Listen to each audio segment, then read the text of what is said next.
Hi, everybody. My name is Oliver Camacho. I am the host of Listening to Singers on Classical WFMT, and I'm also the co host of a podcast about opera called Opera Box Score, presented by the Dallas Opera Network. I'm here today to talk to you a little bit about the Grand Park Music Festival Chorus, a chorus that I love very much, and I'm sure you do too, because you're here at this concert right now. And we'll also hear a little bit about the program that Christopher Bell and the chorus are presenting called From Ireland with Love. I'll have some guests, namely some choristers, and Christopher Bell will be joining me shortly.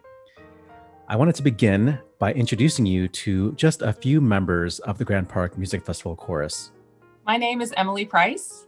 I am an alto in the Grant Park Chorus, and this year will be my 13th season singing with them. My name is John Orduña. I am a bass baritone, and this is my 6th season with Grant Park. Would be 7, but 2020 didn't happen. My name is Sarah Ponder. I'm a mezzo-soprano. I sing alto in the chorus, and according to my contract, this is my 15th season with the Grant Park Chorus. My name is Rosalind Lee, and I am a lyric soprano. And my first season with the Grant Park Music Festival Chorus was in 2009. So it's been 12 years, but really 11 seasons, given last year. My name's Kaitlin, and I sing soprano, sometimes soprano 1, sometimes soprano 2.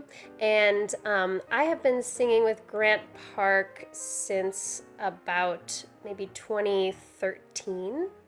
So that would be about 7 years, 6 or 7. Minus one COVID year.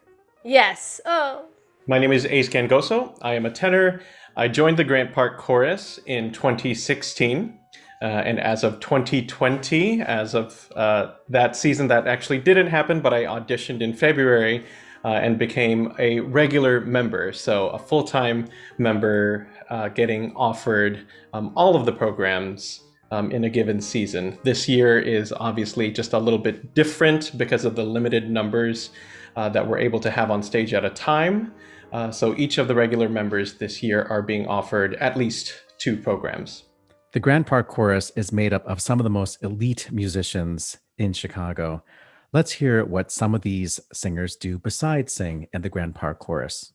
So I also sing with Chicago a cappella. I've been in that group for about 9 years. I'm also a singer in the Chicago Symphony Chorus, and I'm a supplemental singer in the Lyric Opera Chorus as well. So I sing at basically every church in the city or the suburbs. There's probably honestly about 6 that I've not actually been at. It's quite nice, frankly. Get a change of pace. I've done some work at Lyric. I've done some work at CSO. I've done some work with William Ferris. I've done some work with Bella Voce as well, both in the larger and smaller capacities. A couple of synagogues here in town. I've also done some world premieres with Washington National Opera at the Kennedy Center, Santa Fe, Glimmerglass, Monterey Symphony, Opera Omaha, where I'm from. Yay. I pretty much sing songs and speak in sultry tones wherever I'm asked. So, yeah. I make a living doing a mix of solo work and larger ensemble, also teaching and outreach work. If it's a large chorus ensemble in Chicago, I've sung there, right? So CSO, Lyric, occasionally music of the Baroque, I'm there. I also do some smaller ensembles like Chicago a cappella, where we sing a very wide variety of repertoire. And then I also teach. I'm a university professor at Loyola University, and I do some outreach work with Music of the Baroque's Strong Voices program. And then some of my other favorite work is I've been a part of some of the founding of Chicago Symphonies in the Nagani Institute, their outreach programs. So our work in juvenile detention, our partnership that we had with Storycatchers Theater, and we've also done really cool stuff with Carnegie Hall's Lullaby Project, as well as our newest venture, which is Notes for Peace. And so we work on original song compositions with parents and families of victims of gun violence. So I'm lucky to have a very wide-ranging career experience, and yeah, happy to do it. Every day is different, right? I have sung with the Handel Week Festival. As a soloist, I've sung with the Handel Week Festival, Bach Week Festival, Haymarket Opera, Chippewa Valley Symphony Orchestra in Eau Claire, Wisconsin. Done some more smaller ensemble stuff with the Tri Collaborative Ensemble. Laura Perkett, she's the artistic director there. She's awesome. Yes, she's awesome. I've also done some stuff with the Downers Grove Choral Society and the Fox Valley Orchestra. So I've done a bunch of local regional stuff that way. But I also, for my choral singing, I sing with, in addition to Grant Park, the Chicago Symphony Chorus and the Music of Baroque Chorus. And I've been in a number of productions at Lyric Opera of Chicago. The next one will be Macbeth this September and October, and I'm in the chorus for that. So I am one of the vocal artists in residence at the University of Chicago's Rockefeller Chapel. And I also sing a little bit with Haymarket Opera, and I sing with Scola Antiqua, Third Coast Baroque as a soloist and mini chamber chorister, I guess. And also I have a vocal trio, Artemisia, which is a big project of mine. We sing throughout the city. We tour around the country, hopefully the world someday. So first, I'm the full-time music director at St. Nicholas Church in Evanston. I do some singing there. I actually do more coaching of other musicians and helping them to lead, but I still do some singing here. I'm actually here in my office in Evanston. But as far as strictly singing jobs, I also sing for the Chicago Symphony Chorus, Chicago A Cappella, and Fourth Coast Ensemble. Chicago has many fantastic singers with gorgeous voices, but having a beautiful voice is not the only thing that gets you into a job like Grant Park Chorus. Let's hear about the audition experience our 6 singers had. I really feel like I had no clue what I was in for in my first audition for Grant Park. I was, I think, 25 or 26, and I prepared all the different parts of the audition. You've got arias, you've got art song, you've got like excerpts, you've got a sight reading excerpt. And I just walked in there and just like prayed. I don't think I'd gone to Northwestern, so I knew other singers in the city, and Northwestern had prepared me pretty well for these sorts of types of auditions where you have to do so many different things. But I had no clue like the stature of the group that I was actually auditioning for. And I just kind of, prayed and walked in and tried to like steal my nerves. And my first audition actually went really well, and he hired me right away. But the next year, when I did my next audition, I completely bombed the sight reading. I don't know what happened that year. I don't know if my brain walking through February winter, like, trying to get to the Millennium Park in the middle of winter. And my brain froze. And so then he was like, "What happened? You were a perfect sight reader last year, and this year some things went wrong." And I was like, "I know." And then I spent the next few years kind of proving to him that I actually knew what I was doing. I was terrified. I was terrified because Christopher is a wonderful musician, and I just wanted to sing well. And I thought he would hear me and realize, ooh, she's horrible. Why would I want her? I think it was a little bit of a blur because it was very fast paced, as Christopher usually is. And I just remember, I don't remember what I sang, but I remember that the sight reading, there's usually 3 kind of feasible, attainable ones.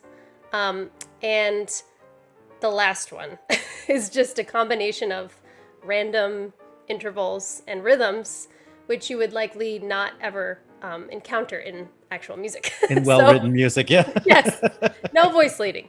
And so it was all very like number 1, okay, number 2, okay, number 3, okay, number 4, and then it was a train wreck. And then I just remember being like, okay, and then he was like, okay, thank you, and then I left. And it was very scary, but then I got in. So, and you think it would make it easier, but it's still scary every year.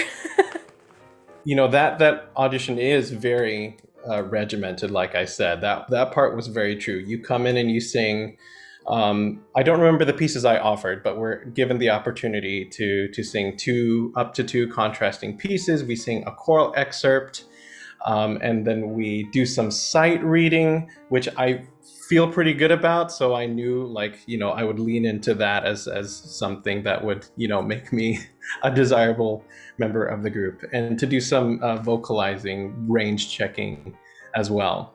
I have to say it wasn't. Maybe it's because I tend to black out during auditions, but it wasn't any more or less stressful, I don't think, than any other vocal audition that I've done. I felt respected. I felt that the expectations were high, yes, but overall it was as pleasant as an audition can be for me, which I know might not be a popular experience, but not to invalidate anyone else's experience, but that was mine. I'm a pretty decent sight reader. There are many people. This group is full of people who are phenomenal sight readers. I mean, outside of Grant Park Chorus, I'm a really good sight reader. In Grant Park Chorus, I'm fine. I'm not great equalizer. Yeah, it is just full of really, really talented, sharp singers who can sight read like gangbusters. So, I work hard at it. I hate that part of the auditions. That's the scariest part for me, because it's that pressure of wanting to get it right. As opposed to when you're in rehearsal, you do it, you're like, okay, go back and I mark my mistake, but I try to do it right. But it's not the same. He's not just staring at me, seeing if I'm getting it right in rehearsal. I mean, he's listening to everyone in rehearsal for it. But during auditions, that is probably the one part that is the most nerve-wracking. So I very vividly remember my first audition for Christopher Bell. I was actually still in the certificate program that I did at Northwestern University after I did my master's there. And we were actually in Karen Brunson's studio, my voice teacher there, also a member of the chorus for a very long time. And I came in and sang for Christopher, and I was flooded with nerves. I mean, so common for many, many people. But I remember he asked about straight tone. And at this point in my vocal development, I'd never really considered working on straight tone as a technical issue. It had always been sort of a musical language to me. Like, instinctively, I would use straight tone, but I never practiced it.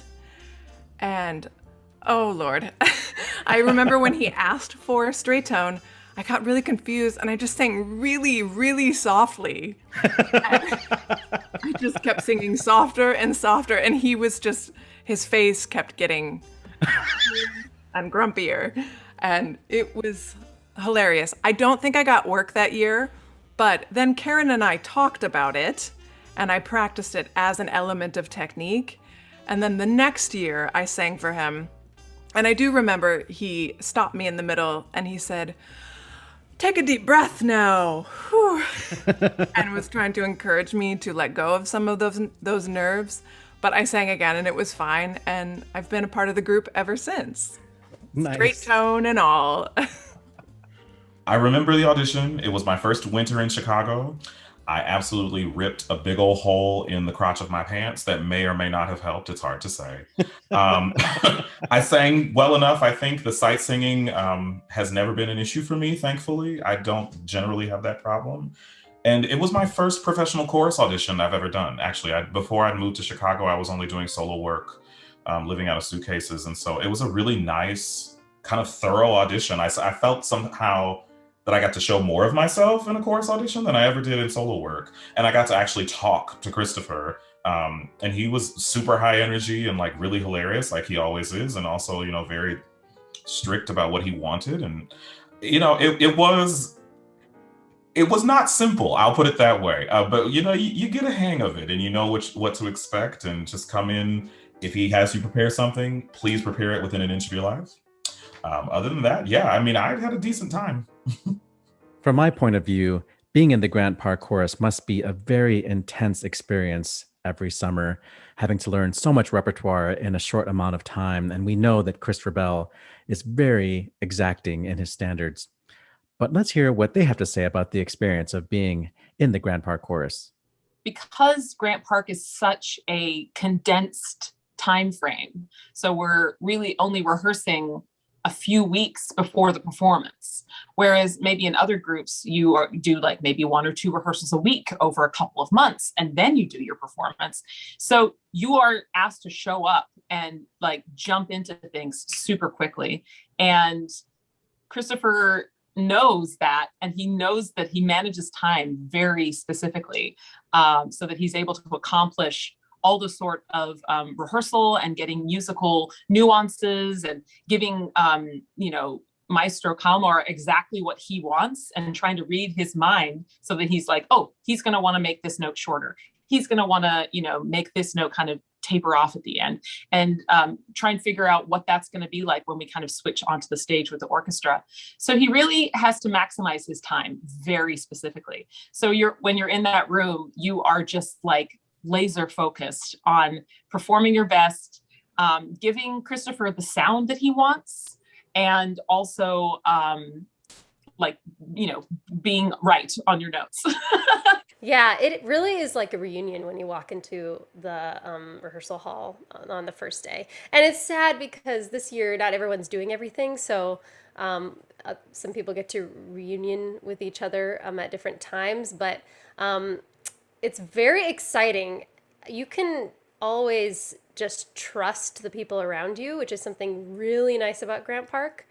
You can just trust that they will be there to support you, and in musically, and just emotionally, as we're all in this rehearsal together to make music. And it's really, really fun because we move fast.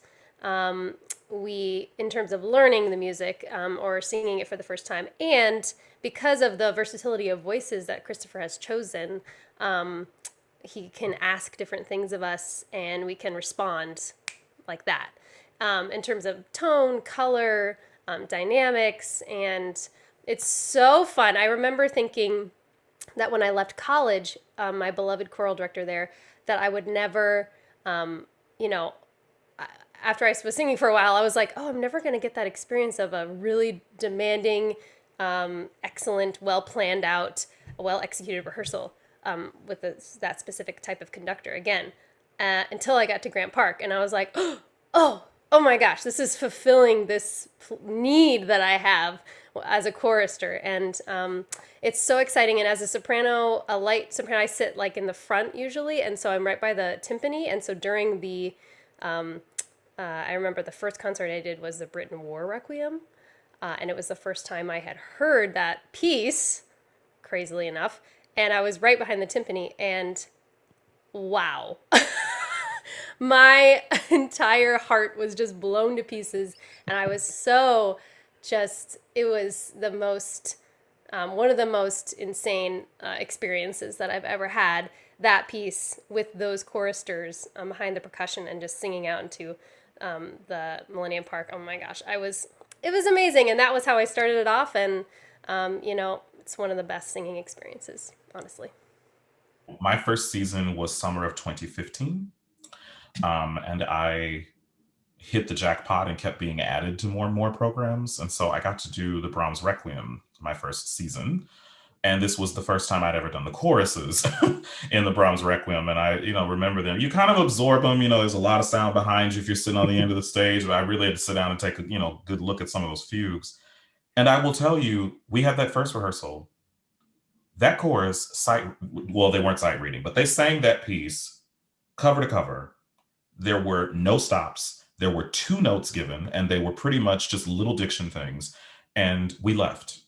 And I remember sitting in that room in the middle of that run through thinking to myself, this is what I've been wanting to do my entire life. This is where you get to a room full of exceptions. There's 100 exceptions in this room, and everything works out exactly how it's supposed to. All the right voices are in there. You're sitting next to all the right people. You got the right guy on the podium. It was so much fun. And it's actually one of my favorite music making memories, period. was that particular rehearsal. And that was the day I was like, yeah, I should try and hang out here more. This is pretty cool. The Grant Park experience has its own special things on its own. Just the idea of singing at this gorgeous outdoor venue where you're performing and you're looking out onto a crowd of people, and the backdrop is part of the Chicago skyline, and you just can't duplicate that. Yeah. I mean, compared to the other groups that I sing with, we don't have that with that kind of regularity. It's really, you just spend all summer in this paradise, and you get to make music with these wonderful people, wonderfully talented people. Being in the park, in Millennium Park, I don't know what it is about it. It's such a huge space and it's so beautiful, but in a weird way, it feels so intimate. I never would have expected that just looking at it, but I feel so close and connected to the audience. And now at this point, I mean, every year it's almost a touchstone, like, choral adult summer camp. Every year it's like a touchstone in my life. And every Grant Park summer is, I don't know, a chance to sort of check in and see where I am in my soul and psyche and musical journey and whatever. But it always feels like home in a way. And I love it. I love being there. And just the other day with the Vivaldi being on the stage, I was just so happy to be there and to be experiencing music again. And yeah, it was just magical. And you got to wear a gown this time. I did get to wear a gown. I made sure it covered all the things. It's an exploration, shopping for gowns after you've had major surgery. It's been a real challenge, but beautiful. I'm convinced that the more I keep doing this, the older I get, my brain's going to stay nice and nimble, because you are multitasking in ways that I think most people don't understand. When you're reading the language, you are reading the rhythm, you are reading the pitches, you are watching the conductor, you're trying to do all of the musical parts of it and be in the moment with 3-4 weeks of rehearsal, maybe, if you're lucky. Yeah. But it's exhilarating. And now let's meet chorus director and conductor for tonight's program, Christopher Bell. Can you articulate what makes this particular collection of musicians so special? What makes the Grant Park Chorus an excellent chorus, and what it's like to conduct these musicians? Oh, well, you're asking me in a year where they haven't been singing, and I haven't been doing any real conducting work for well over a year. And, honestly, I wasn't really sure whether I was going to get to come to Chicago this year. There's a travel ban, you have to apply. And so walking into that room and seeing those singers there, I mean, people screamed when they saw each other. They haven't seen each other for ages. I mean that. They screamed. People hugged each other, and then they sat down and they opened the score. And it was Vivaldi Gloria. We started and they sang, and it's like, oh my God, we're back. We're doing it. So they are a very special group of people. They're incredibly capable, and they like being in the chorus. It is a chorus that I'm led to believe that people want to be in. So, they want to come, and they're not just doing it to get the check at the end of the month. They're doing it because they really like to be there. We have a wide range of music, really. Some people think it very, very interesting. Some people think it's a bit quirky, but it's kind of fun to do. And so this season we've had Vivaldi Gloria, then we had a Haydn Mass, then we did an extraordinary program with Bruckner E minor Mass, and which is just for wind and brass and chorus, and then an extraordinary piece by Jonathan Dove for piano and chorus.